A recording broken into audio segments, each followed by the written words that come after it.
नाजरीन आदाब। Directorate of information and public relations के हफ्तेवार प्रोग्राम सुकून के आज के शुमारे में आपका खैर मकदम है। मैं हूं आपका मेज़बान सैयद शकील शान। सुकून के कई गुज़श्ता शुमारों में हमने यंग एंटरप्रेन्योर्स, यंग अचीवर्स को यहाँ पे मद्दू किया जिन्होंने अपने अपने शोबों में काबिल फ़ख्र काम किया है। इसी तरह से कुछ नए पेशे सामने आए हैं गुज़श्ता चंद बरसों से, यहाँ पे वादी में इंट्रोड्यूस हुए हैं जो कुछ रवायत से हटकर हैं। वैसी एक शख्सियत आज हमारे स्टूडियो में मौजूद हैं जिन्होंने इवेंट मैनेजमेंट के साथ काम किया है। इससे पहले कि हम अपने मेहमान से आपको रूबरू कराएं, आपको बताना चाहेंगे कि हमारा जो सुकून प्रोग्राम है यह हमारे ऑफिशियल एफबी पेज जेके इन्फॉर्मेशन पे आता है। वहाँ पे ज़रूर इसको कमेंट करिएगा, लाइक करिएगा और अपनी राय से भी नवाजिएगा। यूट्यूब चैनल हमारी है DIPR-JK, उसको भी ज़रूर सब्सक्राइब करें। आपके कमेंट्स का इंतज़ार रहेगा और शेयर करें। और ट्विटर हैंडल हमारा है @DIPR-JK। तो आज के मेहमान से आपको मुतारिफ कराते हैं। ये हैं बशारत अहंगर साहब। बशारत साहब, आपका बहुत बहुत शुक्रिया, आपका इस्तकबाल है। वालेकुम अस्सलाम। Thank you sir. आपसे पहले ये जानना चाहेंगे कि आपका मुख्तसर तारुफ, आप श्रीनगर से हैं, किस इलाके से हैं और जो शुरुआती सफ़र आपका रहा और यहाँ तक आप पहुँच गए, इवेंट मैनेजमेंट में आपका एक अच्छा खासा नाम इस वक्त है, तो इस बारे में आप बताएं। जी सर, मैं श्रीनगर से ही हूँ और मैं बिमना में रहता हूँ जी। तो सर इवेंट मैनेजमेंट का हमारा एक बैंड था 2002 में जो हमने स्टार्ट किया था। म्यूजिक बैंड था हमारा, शौक के लिए स्टार्ट किया था, कोई प्रोफेशनल बैंड नहीं था। अच्छा। तो फिर उसी को आगे लेके मतलब प्रोग्राम्स करते रहते थे छोटे। तो उसी दौरान दिल्ली आना जाना रहता था हमारा जी। मेरे मामू रहते हैं दिल्ली में, तो आना जाना रहता। तो वहां पे मैंने इसी चीज को किसी और वे में देखा। जैसे हम यहाँ पे इवेंट ये प्रोग्राम करते हैं जिसको आप इवेंट बोलते हैं, वहां पे कुछ और चीज था, वेल प्लान्ड होता था सब कुछ। इवेंट मैनेजर बड़ी लेवल का होता है, बड़ी लेवल का, बिल्कुल हर एक चीज मतलब प्लान्ड होता था। ठीक है, तो मैं 2-3 महीना उस टाइम कंटिन्यू दिल्ली में ही था। तो फिर मैंने भी ज्वाइन किया वहाँ पे। अच्छा। तो इवेंट मैनेजमेंट कंपनियों के साथ काम किया वहाँ पे। और जो वहाँ पे इवेंट मैनेजर थे उनसे भी थोड़ा बहुत इंटरेक्शन हुआ, बातचीत हुई, क्या क्या होता है इसमें, क्या क्या चीजें जरूरी होती है इवेंट मैनेजमेंट के लिए। तो फिर वही चीज 2010-11-12 में हमने स्टार्ट किया अच्छे तरीके से यहाँ आके बिल्कुल। जब हम फिर यहाँ पे वो एक ऑफिस ले लिया, हमने स्टार्ट कर लिया।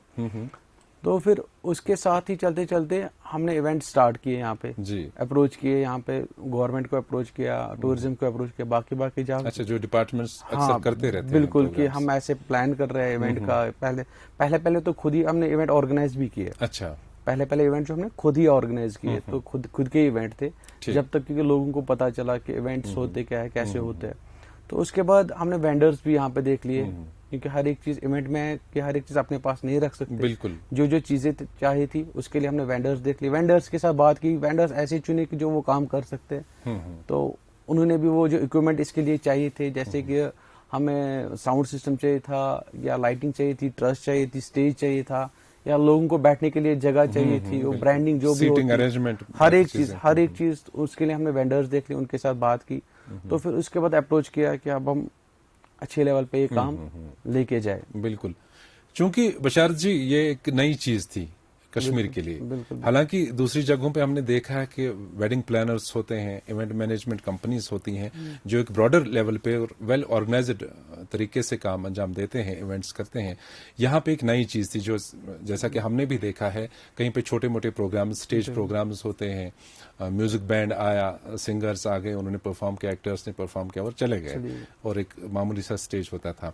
लेकिन जब से इंट्रोड्यूस यहाँ पे इवेंट मैनेजमेंट कंपनीज हुई आपके कहने के मुताबिक, तो क्या नयापन आपको महसूस हुआ और लोग इस तरफ कितना मुतवज्जो रहे कि रेस्पॉन्स क्या मिला लोगों का? रेस्पॉन्स तो बहुत अच्छा मिल रहा है लोगों का। लोग चाहते थे, मेरे ख्याल से लोगों को भी बहुत आसानी हो गई इस वजह से कि उनको ढूंढना पड़ता था कि किससे क्या ले, उससे साउंड लेनी है, इससे मतलब सारी चीजों का अलग बंदों के पास जाना होता था। आज ये होता है कि जो भी इवेंट मैनेजमेंट कंपनीज यहाँ पे माशाल्लाह 4-5-6 कंपनियां जो अच्छा काम करती है, बस उनको कांटेक्ट करके जो भी आपकी रिक्वायरमेंट होती है वो उनको देते थे, बाकी अरेंजमेंट उनका होता है, जो भी करना होता है, और वेल ऑर्गेनाइज्ड होता है, सब कुछ वेल प्लान्ड होता है।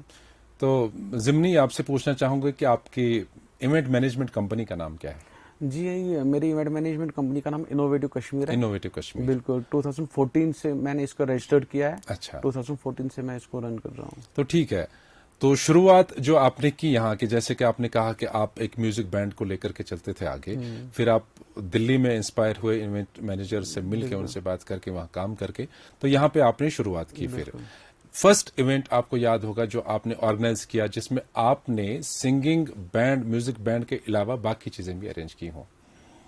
सर ऐसे तो बहुत सारे इवेंट्स हैं, जैसे कि कॉक्स एंड किंग एक कंपनी है, उनका मैंने 40 डेज का इवेंट किया था। अच्छा। तो कंटिन्यू उनका 40 दिन का हमने इवेंट किया था होटल पंपोश में। तो वो पूरा प्लान किया था हमने। अच्छा। वो भी तब था कि उसके बाद ही फ्लड आ गया, जब 2014 की मैं बात कर रहा था कि जब हम रजिस्टर्ड हुए पूरा। अच्छा।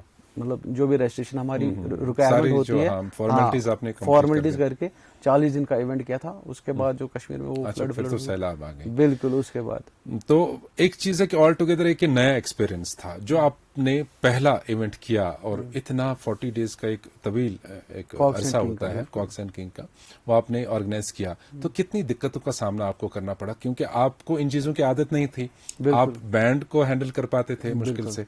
तो अब आपने कहीं सीटिंग अरेंजमेंट, कहीं टेंट, कहीं कैंपिंग, कहीं कैटरिंग, कहीं गेस्ट्स का आना जाना, उनका प्रोटोकॉल देख के सारी चीजें आपको अरेंज करनी थी। तो ऑल टुगेदर ये नया एक्सपीरियंस आपके लिए कैसा था? मुश्किल था, आसान था? इस बारे में बताएं। मुश्किल तो था ही, लेकिन जो टीम मेरी थी उन्होंने बहुत सपोर्ट किया। और जो पहले ही वेंडर्स के साथ बात हुई थी, जो हमने वेंडर्स देखे हुए हैं जी कि कौन क्या कर सकता है, किसमें कितनी कैपेबिलिटी है, उस हिसाब से हमारे जो भी वेंडर्स हैं माशाल्लाह बहुत अच्छे हैं। उस टाइम भी उन्होंने बहुत सपोर्ट किया, और आज भी उन्हीं के साथ ही हम काम करते, कोई वेंडर चेंज नहीं किया आज तक। अच्छा। क्योंकि जो टीम बनी है तब से लेकर आज तक एक ही। तो जो आपके बैंड मेंबर्स थे वो कहाँ गए? वो भी ऐसे ही हमारे साथ। अच्छा, वो भी आपके साथ जुड़े? बिल्कुल बिल्कुल।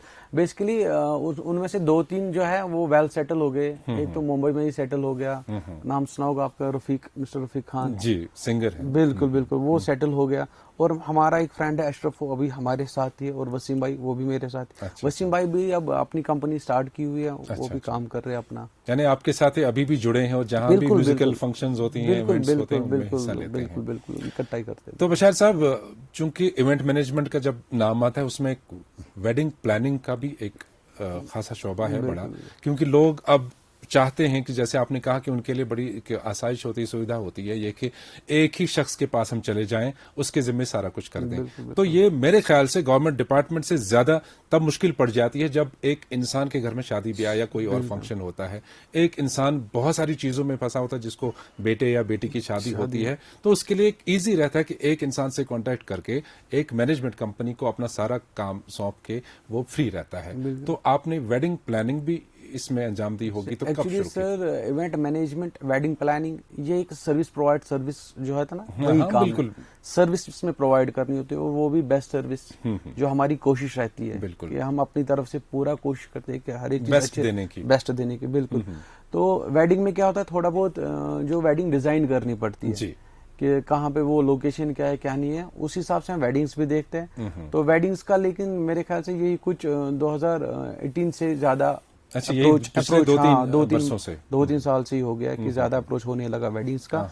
तो अब आगे आगे वो भी बढ़ रहा है। तो कितना अभी तक आपने, अगर कुल मिला के देखा जाए, इवेंट्स किस किस डिपार्टमेंट के आपने किए, और प्राइवेट फंक्शंस कितनी किए, और वेडिंग जो फंक्शंस है वो कितने आपने? कॉर्पोरेट इवेंट्स हम ज्यादा करते हैं, होटल्स के साथ काम करते हैं, जितने भी यहाँ पे होटल्स है, जैसे कि खैबर है, ताज है, ललित है, बाकी सब 3 स्टार प्रॉपर्टीज है, उनके जितने कॉर्पोरेट इवेंट्स होते हैं वो तो हम ही करते हैं। इनको जितना भी उनमें होता है कि जो भी सर्विस होती है वो हम प्रोवाइड करते हैं। ज्यादातर तो बड़े होटल्स में होते हैं अभी कॉर्पोरेट इवेंट्स, जैसे कि ताज है, ताज के साथ हम काम करते हैं, खैबर के साथ भी काम करते हैं। तो उसके अलावा फिर वेडिंग प्लानिंग की तरफ आते हैं। बिल्कुल। तो वो आपने शुरू कहाँ से किया, वेडिंग प्लानर एज काम?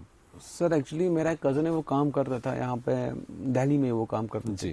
तो इवेंट्स तो हमने स्टार्ट किए हुए थे, तो जहाँ पे वो काम करते उनकी शादी थी, तो उन्होंने कहा कि बशार भाई आप इवेंट्स करते हैं? मैंने कहा हम इवेंट्स तो करते रहते हैं। कहा कि हमें कुछ चीजें चाहिए थी वेडिंग के रिलेटेड। तो उनके साथ बात करते करते वो एक वो बन गया, माहौल बन गया कि हम ये भी करेंगे, वो भी करेंगे, ये भी करेंगे। तो वो सारा आइडिया जब हो गया, तो वो वेडिंग उनको हमने पहली बार करके दे दी। जो वो वेडिंग बन गई, तो उससे हमें थोड़ा एक बूस्ट मिल गया ना, हम तो वेडिंग में भी कुछ अच्छा कर सकते हैं। अगर हम इवेंट्स में कर रहे हैं अब वेडिंग में भी कुछ कर सकते हैं। तो उसके रिलेटेड भी हम फिर दिल्ली गए, दिल्ली से देखे इसके लिए इक्विपमेंट्स क्या क्या चीज यूज होते हैं, क्या प्रॉप्स यूज होते हैं, क्या आइडियाज होते हैं, और सोशल मीडिया भी थोड़ा बहुत हेल्प तो कर ही लेता है, उस पे भी देख लिया क्या क्या चीजें होती है, तो वो चीजें हमने अडॉप्ट कर ली। तो इन दो के हालांकि ये कोरिलेटेड है, इवेंट मैनेजमेंट और वेडिंग प्लानिंग, तो कितना डिफरेंस आपको लगता है कि जब आप किसी कॉर्पोरेट इदारे का इवेंट मैनेज करते हैं और इधर दूसरी जानिब आप कोई शादी प्लान करते हैं, कोई वेडिंग इवेंट प्लान करते हैं, उसमें कितना डिफरेंस लगता है आपको?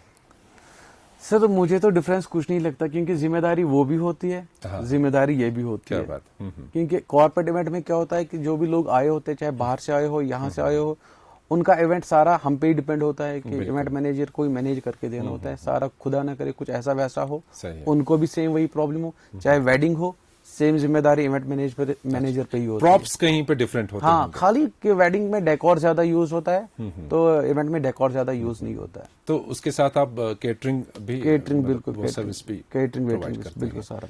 ठीक है। तो बशार साहब, अभी तक ये सफर रहा, जैसा कि आपने कहा 2002 में आप म्यूजिक बैंड आपने स्टार्ट किया था, फिर 2011 से ऑनवर्ड्स आपने इवेंट्स शुरू किए और 17-18 से आपने शादी प्लान की है। तो एक टीम की जरूरत पड़ती है, क्योंकि आप अकेले तो नहीं कर सकते हैं सब कुछ। बाकी आपने कह दिया कि वो वेंडर्स के साथ आपका टाई अप है। आपके साथ इस वक्त प्रेजेंटली कितने लोग जुड़े हैं? मतलब एज टीम के एज वेंडर, खाली एज टीम जो आपके साथ रहते हैं? लगभग मेरे साथ हर इवेंट पे 12 से 13 लड़के रहते हैं। यानी इसका मतलब है कि 12 से 13 लोगों का रोजगार बिल्कुल का जो वसीला है वो आप बने हुए हैं इस बिल्कुल ऊपर वाले की मदद से। तो कितना आपको सेटिस्फेक्शन मिलता है इस काम से? आप खुश हैं इस काम बिल्कुल से? बिल्कुल सर, बिल्कुल। अगर इंशाल्लाह ऐसे ही जैसे हालात ठीक रहते तो ऊपर वाले ने चाहा तो मेरे ख्याल से ये बिजनेस और ग्रो करेगा। तो नेचुरली आपने इस प्रोफेशन को चुना। बिल्कुल। एक तो शौक होता है, जैसे कि बैंड के साथ आपका शौक था, फिर लगा हो गया कि मैं इवेंट मैनेजमेंट में आ जाऊं, और माशाल्लाह अभी 12-14 लोग आपके साथ एम्प्लॉयड हैं, आपने एम्प्लॉय उनको किया है, उनको रोजगार दिया है, अच्छी बात है। और क्या एसेट्स आपने क्रिएट किए हैं इस इवेंट मैनेजमेंट से? एसेट्स क्रिएट जो किए हुए हैं सर, एक्चुअली हमारा एक स्टूडियो भी बना हुआ है। अच्छा। नजम स्टूडियो के नाम से। वो भी रिसेंटली मेरे ख्याल से पिछले साल ही हमने स्टार्ट किया। Audio studio, recording studio. Audio studio, हाँ बिल्कुल। कि यहाँ पे जो ऑडियो की कभी रिकॉर्डिंग उसके लिए यहाँ पे ज्यादा प्रॉपर वे पे स्टूडियोज है नहीं जी। जो भी है छोटे लेवल के थे। माशाल्लाह हमने थोड़ा बहुत उसमें एड ऑन कर लिया, जो नए नए इक्विपमेंट्स है। अच्छा। वो उसमें नए सॉफ्टवेयर, और उसके लिए इंजीनियर हमने बेसिकली बाहर से ही रखा हुआ है। ठीक है। जो भी रिकॉर्डिंग करता है। जी। तो एक तो वो हो गया। दूसरा कुछ इक्विपमेंट्स हमने रिसेंटली लाए हुए कि पहले थे नहीं कश्मीर में, कि जैसे कि वीडियो वॉल यहाँ पे था नहीं, तो ज्यादा प्रोजेक्टर्स यूज होते हैं, दिन के लिए होते ही नहीं थे। तो रिसेंटली हमने वीडियो वॉल 2 मंगाए हमने। एक तो करू में है और एक तो प्लेन है। तो वो चीज यूज होती है। और साउंड जो है पहले तो नॉर्मल यूज होती थी, तो अभी के लिए जो ब्रांड आ रहा है JBL या वर्टेक्स आ रहा है, वो चीज हमें हाईली जो डिजिटल क्वालिटी, बिल्कुल डिजिटल का JBL और वर्टेक्स का हमारे पास अवेलेबल है। ठीक है। तो जो आपने रिकॉर्डिंग स्टूडियो का अभी जिक्र किया, उसमें आप नए नए उभरते गुलकारों को भी एंगेज करते होंगे? बिल्कुल एल्बम्स वगैरह बनाते हैं? बिल्कुल। उसके लिए हमने इंजीनियर रखा है, साउंड इंजीनियर, और म्यूजिशियंस तो हमारे पास ऑलरेडी अवेलेबल है ही। मैं खुद भी गिटार प्ले करता हूँ थोड़ा बहुत, तो माशाल्लाह वो चीज भी करते हैं। अच्छा, तो बशार साहब, आगे का सफर जो आपके जहन में एक फ्यूचर प्लानिंग होगी, ख्वाब होंगे कुछ, क्योंकि आप इस फील्ड में आए हैं, आपके लिए इस वक्त खेल खेल में होता होगा। शायद हमारे लिए कोई लेमैन होगा, उसको इवेंट मैनेजमेंट का बोलेंगे तो उसके ऊपर एक बोझ सा आएगा कि कहाँ से क्या क्या चीजें अरेंज करें, क्योंकि हर एक इंसान का अपना एक्सपर्टाइज होता है। आपकी इस चीज में महारत अब हो गई है, तो आगे इसको आप किस लेवल तक पहुंचाना चाहते हैं इवेंट मैनेजमेंट को? जी, हमारा तो प्लान है कि जैसे कि बाहर इवेंट्स होते हैं वैसे इवेंट यहाँ पे भी हो जाए। जैसे कि वहाँ सेलिब्रिटी इवेंट्स होते यहाँ पे भी हो जाए, लेकिन उसके लिए हमें थोड़ी बहुत मदद चाहिए गवर्नमेंट की, टूरिज्म की, जो हमें सपोर्ट दे ताकि हम उस लेवल के इवेंट यहाँ पे कर सकें। ठीक। तो वही प्लानिंग है हमारी कि आगे जाके हम कुछ बॉलीवुड इवेंट्स यहाँ पे कर लें। सही। तो ये जो इवेंट्स की आप बात करें, कभी आपने ये प्लान किया कि हम खुद से कुछ करें, स्पॉन्सरशिप आपको मिले कहीं से और आप खुद कोई इवेंट मैनेज करें जिससे आपको रेवेन्यू भी आएगा और वो हमारी वादी के लिए भी मुफीद साबित हो, या और लोग भी उससे अट्रैक्ट हो जाएं, चाहे म्यूजिकल नाइट ही हो या कोई महफिल गज़ल हो गई, कोई म्यूजिकल प्रोग्राम हो गया, कोई डांस शो हो गया, इस तरह का कोई आपके प्लान में है? हाँ बिल्कुल सर, हमारा प्लान है एक रियलिटी शो करने का। अच्छा। जिसमें हम मतलब यंगस्टर्स जो यहाँ के हैं उनको एक प्लेटफॉर्म दे, उनके लिए फिर आगे जाके एल्बम भी बनाए और उनको काम भी मिले। टैलेंट तो यहाँ पे बहुत ज्यादा है, बहुत ज्यादा है, लेकिन अभी मतलब उनको वैसा प्लेटफॉर्म मिला नहीं है। तो इंशाल्लाह हम कोशिश कर रहे हैं कि जो भी नया टैलेंट है उनको एक प्लेटफॉर्म मिले, तो आगे जाके वो काम करें। यानी इवेंट मैनेजमेंट, वेडिंग प्लानिंग के साथ साथ आपका ये भी ख्वाब है कि जो यहाँ का यंग टैलेंट है, बड़े आर्टिस्ट हैं, उनको एक प्लेटफॉर्म मुहैया किया जाए और उनको आगे लिया जाए। ये बहुत ही अच्छी बात है। तो इस वक्त अगर आपकी पर्सनल लाइफ और आपका जो काम देखें, क्योंकि बिजी शेड्यूल रहता होगा बिल्कुल, आपका, बिल्कुल, तो क्या आपको वक्त मिलता है फैमिली के लिए, सोसाइटी के लिए इस वक्त? सर अगर यकीन करोगे तो सच्ची में बहुत कम टाइम मिलता है फैमिली के लिए, क्योंकि अगर ये काम लिया हुआ, ये बहुत जिम्मेदारी का काम है। चाहे रात हो चाहे दिन हो, खुद अवेलेबल रहना पड़ता है। सही। लड़के काम करते हैं लेकिन मुझे अवेलेबल रहना पड़ता है, तो फैमिली को सुपरविजन के लिए आपको जाना पड़ता है। बिल्कुल। तो उस वजह से थोड़ा बहुत फैमिली को टाइम कम ही दे पाता हूँ, लेकिन वो भी अंडरस्टैंडिंग है, उनको भी पता है कि ये काम लिया हुआ है। तो बशार जी, चूंकि जब आप आए इस फील्ड में तब इंट्रोडक्शन था एक तरह का इवेंट मैनेजमेंट कंपनी यहाँ, तो इस वक्त क्या लगता है आपको, आप जैसे होनहार नौजवान को देख के कितने लोग इससे इंस्पायर हुए हैं जो अब इवेंट मैनेजमेंट की तरफ आगे बढ़ रहे हैं, उनका रुझान बढ़ रहा है, या क्या आपका ये भी ख्वाब है कि और लोग इसमें आ जाएं? हाँ, नौजवान जो हमारे बैठे हैं, जो रिवायत से हट के थोड़ा सा कुछ करना चाहते हैं, उनमें लगन है और ये भी एक शोबा है जो उनके रोजगार के लिए बेहतर साबित होगा। बिल्कुल सर, इसका स्कोप तो यहाँ पे बहुत, क्योंकि यहाँ पे टूरिज्म जो है बहुत ज्यादा है जी।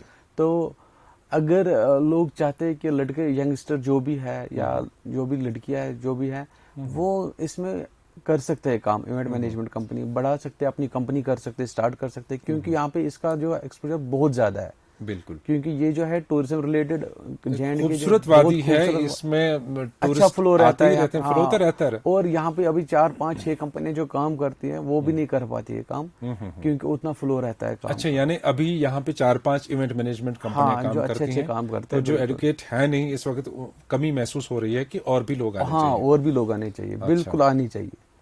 तो आखिर पे आपसे एक मैसेज जानी चाहिए, एक पैगाम आपका हम चाहेंगे जरूर अपने दोस्तों को, यंगस्टर्स को, जो हमारे नौजवान दोस्त इस वक्त हैं, पढ़े लिखे हैं, बेरोजगार हैं, जिनके पास रोजगार की कोई सबील मौजूद नहीं है, आप क्या कहना चाहेंगे उनको इवेंट मैनेजमेंट को लेकर? इवेंट मैनेजमेंट को लेकर मैं उनको ये कहना चाहता हूँ कि अगर अभी किसी के पास कोई रोजगार है नहीं, चाहे वो घर में बैठे हुए, चाहे मतलब अभी पढ़े लिखे हुए, तो वो चाहे कि ऐसा कुछ करे जिससे लोगों को फायदा मिले। अभी जो माहौल कश्मीर में है, जैसे कि ड्रग एडिक्शन है, वो सब चीजें उनकी ओर तवज्जो ना दे, आगे बढ़े, अपना काम स्टार्ट करे, जो भी इंडस्ट्रियल जो भी चाहिए दिल में जो है वो काम स्टार्ट कीजिए, बाकी उधर की ओर मत देखिए। सही बात है। इंशाल्लाह यहाँ पे कश्मीर में बहुत ज्यादा स्कोप हर एक चीज में है। बहुत ही अच्छी बात आपने कही कि जो नौजवान हमारे आजकल राह भटकते हैं, गलत चीज़ों की तरफ रागिब हो जाते हैं, बेहतर यह है कि जैसे आपने एक छोटी उम्र में ही शुरुआत की है इस चीज़ की, अपने लिए भी रोज़गार की एक सबील ढूंढी, वसीला ढूंढा और खुद रोज़गार के साथ साथ औरों के लिए भी रोज़गार आपने पैदा किया। ये बहुत ही अच्छी बात है। उन नौजवानों के लिए भी नसीहत है, तरगीब है कि जो इस वक्त नौकरियों के पीछे भटकते हैं और गलत कामों में लग जाते हैं, उनको रोज़गार कमाने के लिए अपना नाम, अपना रोज़गार, अपने मुल्क का नाम रोशन करने के लिए आगे आना चाहिए। आपके साथ बातों का सिलसिला बहुत ही खूबसूरत रहा। इंशाल्लाह फिर कभी वक्त मिला तो आपको दोबारा दावत देंगे। बहुत बहुत शुक्रिया।